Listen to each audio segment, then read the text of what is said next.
Well, hello, and welcome to another episode of your Next Best Step podcast with me, your host, Theresa Cantley. And today, I normally write myself some notes about, just jotting down some ideas of things that I want to talk about, points that I want to hit on just to make sure that, I have myself, because, I am one of those people that you end up thinking about 5 bajillion things at once. So I always write down some notes to make sure that I hit on everything I want to hit on. But today I wanted to talk about this topic because I have talked to people about it.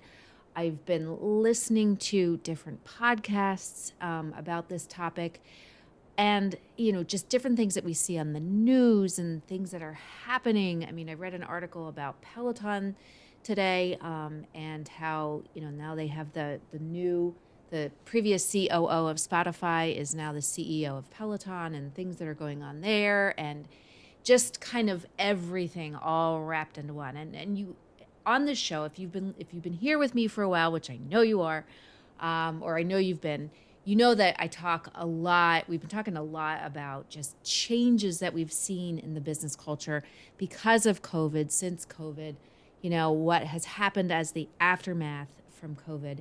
And just things are different. Things are different. And we have a choice as business owners. We can either step into this new way and think differently, show up differently, do things differently in our business, build a better workplace inside, build a better, what I call an iconic experience with our customer. Or we can be one of those businesses that is just going to continue to do things the same way we've always done them, which a lot of people are doing. I've seen a lot of people who have said, well, now that things are open back up and now that we're getting things under control, we're just going to go back to doing things the way that we did them prior. So what I wanted to talk about is this philosophy or this way of thinking that, especially when it comes to industries, and really, I don't think there's any industry out there that is not, struggling to find workers.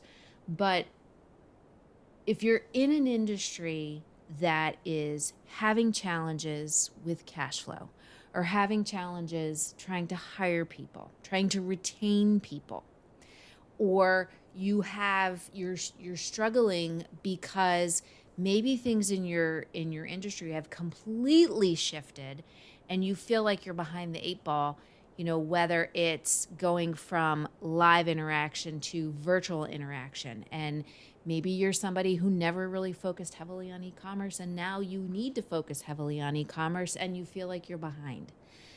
So I wanted to talk about this theory because I heard someone say it last week. And I've heard people say many times over, well, we're functioning in crisis mode. We're just doing what we can to stay afloat. We are just doing what we can to keep our doors open. We're just doing what we can to continue to bring revenue in the door, but we're also functioning in survival mode. And that ends up becoming, or that has become, the strategy du jour for a lot of businesses. Our strategy right now is just to survive. Our strategy right now is to get through a lot of the challenges that we've been facing with decreases in cash flow, with challenges in trying to hire, with disruptions in supply chains and struggling because costs are now increasing. Food costs, raw material costs. I mean, the price of gasoline and transportation and shipping is like astronomical right now. So I've heard, as I said, a couple people, and I know it's more than a couple, but I've heard a couple conversations in the past week of people saying, our strategy right now is we just need to stay afloat. We just need to survive. And that can't be a strategy, because if your strategy is just to survive, I mean, just think about like normal everyday life, if our strategy is just to survive a day, how long is that going to last? I mean, how long can you feel good about what you're doing when all you're doing is just trying to survive? I mean, how that's not something that's sustainable. And from a business perspective, if our strategy, and we think as business owners that our strategy is just to survive what's happening right now, what do you think is going to happen? We're going to continue to just try and survive instead of thriving. And as I said, I've heard people say this. I've heard people continue to say, we're just functioning in survival mode. And right now, we just need to focus on keeping our doors open. And when I look around and we talk about, okay, well, what's happening in your business? What's going on? And we start to go through everything, you can actually see and feel, it is palpable, the fear, the anxiety, the stress, even though they're saying, oh, well, we're really busy. We just don't have enough staff to fulfill a shift, or, we have a lot of people coming through our doors, but we're not as profitable because costs have gone up so much. So it's like they're trying to make it sound like everything is great, but at the same time, you can see all the holes in what's going on in their business. You can see the fact that their strategy of just surviving is actually taking the business and sending it a bit backwards. Their strategy to just survive, what ends up happening is when we focus on that, because if you think about it, if you're just trying to survive, what do you try and do? You try and control everything. You try and make sure you have your eyes on everything. You go into that fight or flight. You go into that fear, and because you're afraid, what do? You put up so much defense. You start putting walls around your business, around yourself, around the environment, that things start to become like nothing can penetrate it. Nothing can penetrate those walls. Nothing can get through that thick layer of control and protection that you have put up around everything. So then what happens? New ideas, new people, new energy, like that can't get through. And the more we try and tell ourselves, well, everything's, we have stuff happening in our business, but we can't do it because of X, or we can't do it because of Y, because we don't have enough staff, because costs are up, because of this, because of that. We end up defending why we have to stay stuck. We end up defending why our business is continuing to stay at the same place it is or go backwards, and why we have to be in survival mode and not thriving mode. And there is a very succinct difference.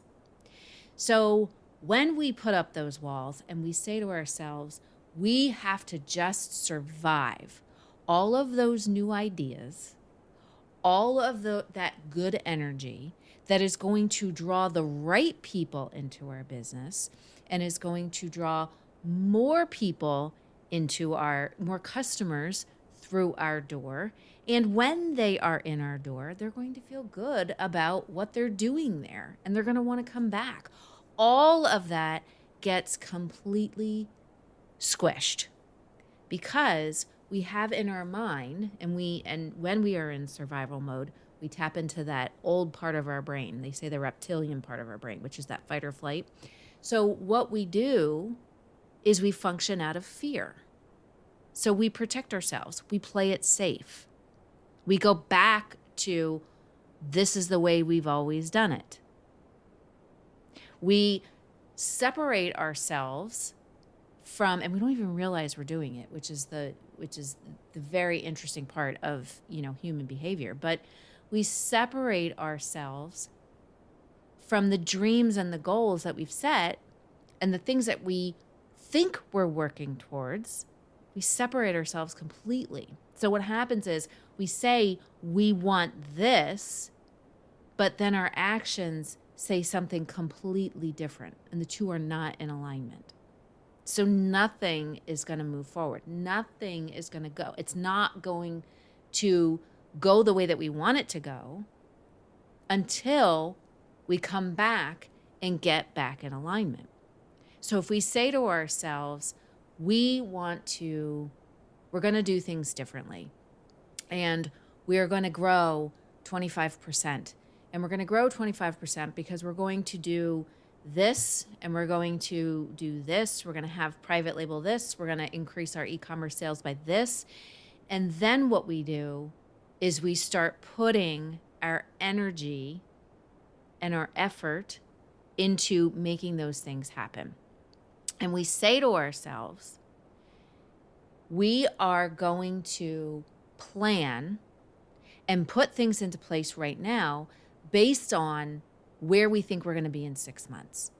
So if you can think about it that way and say, because I had a conversation last week with one of my clients, and we were talking about the team that they want to build. Okay. And this is an industry and a client that has struggled trying to get people to hire and retain good people that they really need in the business.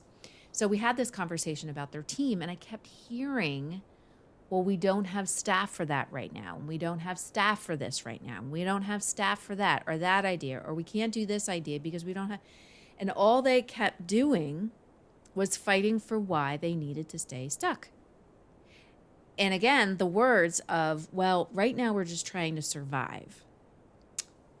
And I stopped and I said, well, if that's what you think, that's what you're putting out there. So whatever you're telling me that you want to achieve, you're never going to achieve it, because the actions that you're actually taking are in alignment with the fear that you're putting out there and the functioning in survival mode, and not aligning with the things that you really want to do. So until those things actually come together, you're not going to go anywhere. You're not going to find the staff that you want to find. You're not going to achieve the revenue numbers that you want to achieve, okay? And not even the revenue numbers. You're not going to be as profitable as what you could be if you set those goals and set those things that you wanted to do and took the right actions to make those things happen. For example, people have gotten stuck on, yes, inflation. Things have gone up. Costs have gone up. Gasoline has gone up. But you know what? We don't really have much control over that. So instead of saying, oh my gosh, our profit is going down, and I've heard a lot of people say this, we are going to be less profitable because our costs have gone up, because cost of transportation has gone up and cost of freight. So we're going to be less profitable. Now what are we going to do? We're going to have to cut back on expenses. We're going to have to cut back on marketing, and then they start to swirl. When in reality, or what you really want to do, is you want to say to yourself, okay, costs have gone up. All right, not much we can do about it. So what can we do? What do we have control over? Well, maybe what you do have control over is looking at your expenses and saying to yourself, where do we have redundancy? Where do we have things that we're spending money on that we're really not using? And more, I would put 95%, if you looked at your expenses and went back and said, what are we spending money on? There's a lot of things in there that you really don't need, and you can probably get rid of and find some extra profit in there. The other thing that you can do is take a look at, where are your prices at? And do you need to potentially increase some of your prices? For items that costs have gone up significantly, maybe you need to take a look at it and you need to say, are we priced accordingly? Are we priced, right for what we're doing? But it's not even just a matter of looking at your prices and saying, are we priced according? But also looking at it and saying, okay, if we do need to increase our prices, and let's say we need to increase them, okay?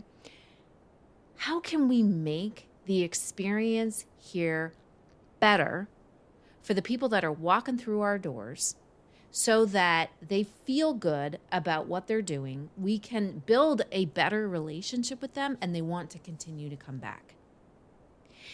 And when we start thinking that way, we start looking at things that we do have control over, we can take control over our situation and we don't have to feel like we are in survival mode.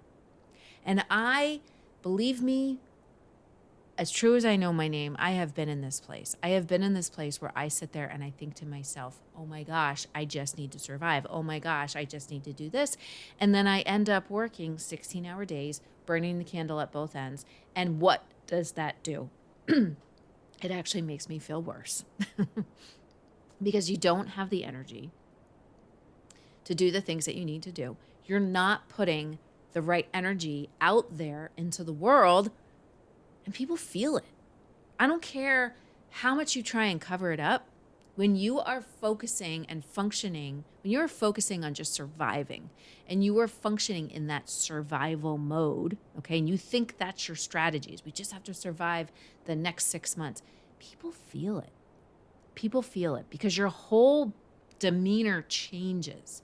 Just the way that you show up, the way that you present yourself, people feel it. They can feel it, they can read it. It becomes something that is palpable. Especially, if you say to yourself, we're just surviving versus our strategy is to thrive. Our strategy is to survive or our strategy is to thrive. If you're focusing on just surviving, the whole environment around you just shifts and changes. And it becomes negative because we're in survival mode and we're using the part of our brain that is fight or flight and just focusing on doing what we can to survive. And normally that means the bare minimum.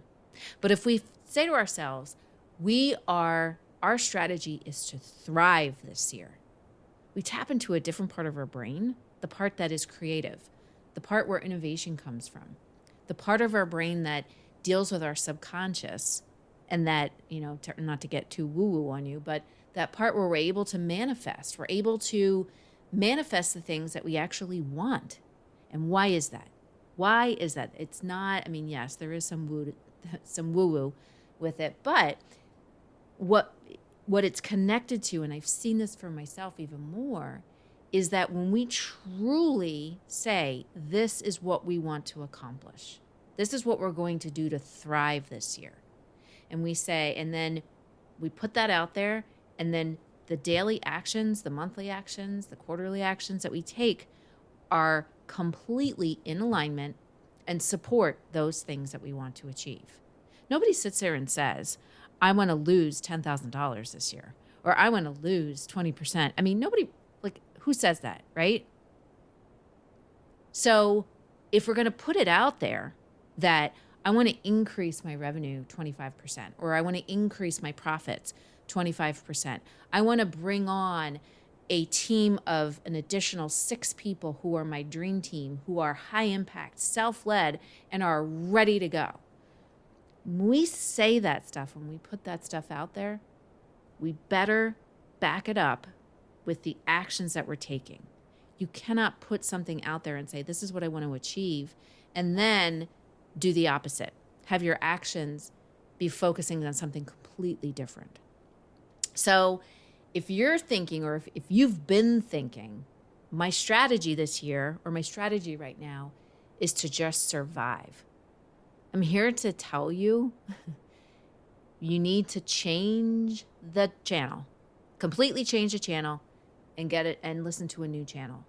So instead of saying we are in survival mode, or our strategy right now is to just survive, how about saying to yourself, our strategy right now, we're looking at things in a little bit of a shorter lens, but what we're going to do is our strategy for the next 90 days, okay, if things are really tough in your business, say to yourself, our strategy for the next 90 days is to put some projects in place and some plans in place so that we can start growing, so that we can achieve some more freedom in our day, so that we can focus on the projects that we need to focus on and start shifting the narrative that happens in between your two ears, because that is what is going to dictate the questions that you ask yourself, the things that you say to yourself, the things that you say out loud.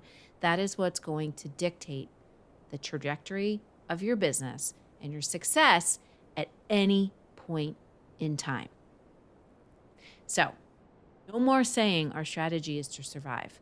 Things have happened. There's so many things that are out of our control right now. So instead, we're going to say our strategy for this year is to thrive. All right. Hope you enjoyed this episode. And until next week, I hope you have a great rest of your week. And I would love to hear what part of this episode helped you the most. So please leave me some comments below here and let me know what was most helpful. But until next week, have a great rest of your week. And I will talk to you soon. Bye for now.